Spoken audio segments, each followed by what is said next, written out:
Today I want to talk about the creation of the Dancing Hamsters. The Dancing Hamsters were launched probably the end of 2001, early 2002, about a year after Billy Bass was launched.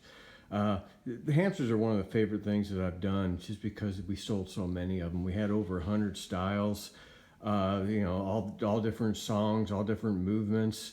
And they started with these guys. Now, when I started the Dancing Hamsters, I kind of work differently than a lot of product managers, a lot of designers. I start with the mechanism and the song. I don't start with the character. I didn't know these guys were going to be hamsters, so I had the mechanism done. So I challenged our engineers. I wanted the smallest mechanism possible. At that time, typically the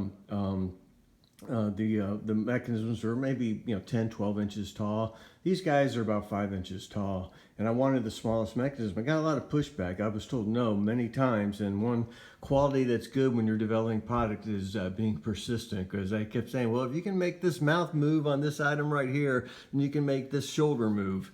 So these guys, I'm not going to show you the movements. You can find plenty of YouTube videos with the movements.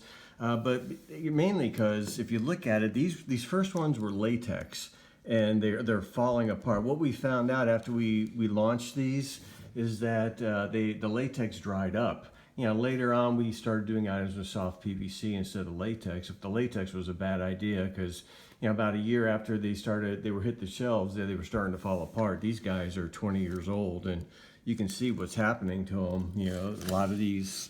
You see the latex is just drying off and flaking off. So let me go through the line. At first you had Sleepy Simon. Sleepy Simon's sang Mr. Sandman, an old standard song. Dapper Dan sang Putting on the Ritz. Gigolo Joe sang I'm Just a Gigolo, the old Louis Prima song. Fat Daddy Max sang Rapper's Delight. I remember I had trouble getting that song at first. I worked with Joey Robinson, who was one of the original members of the Sugar Hill Gang. He ended up, taking control of all their publishing and stuff. He died within the last couple of years, so he's no longer around. It's kind of morbid, but just throwing out facts. So this is Larry Love. He sings the Partridge Family hit, I Think I Love You.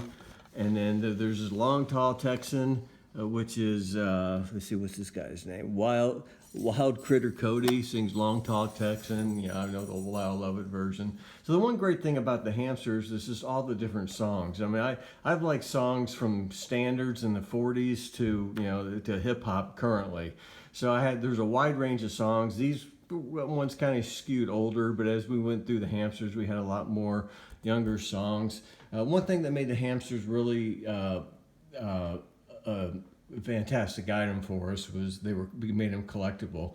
What we had done is we had done things like we had a checklist in every hamster to show all the different hamsters that were done. Here's an example of one of the checklists.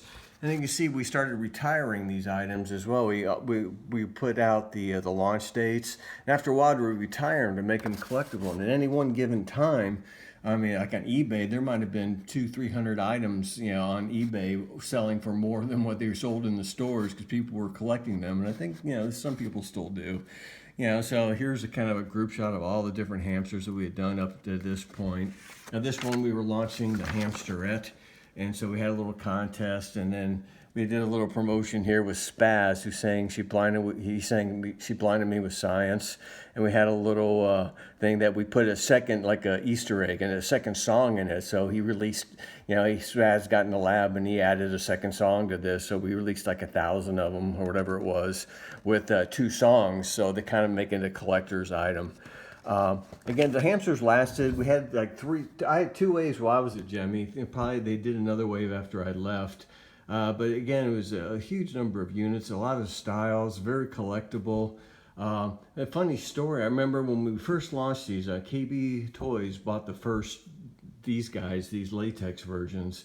And I had a boss at the time, executive VP, senior VP, whatever he was, and he was confident these guys were not going to sell. He thought I really screwed up, and he got me in his office and he made me call the buyer right as they were hitting the distribution center of KB and apologize to them in advance for them not selling. And I go, you got to be crazy. And he made me do it, so I did. I said, and called the buyer in front of him and said, hey, I'm sorry, these things aren't going to sell. I steered you wrong. And the buyer's going, yeah, whatever.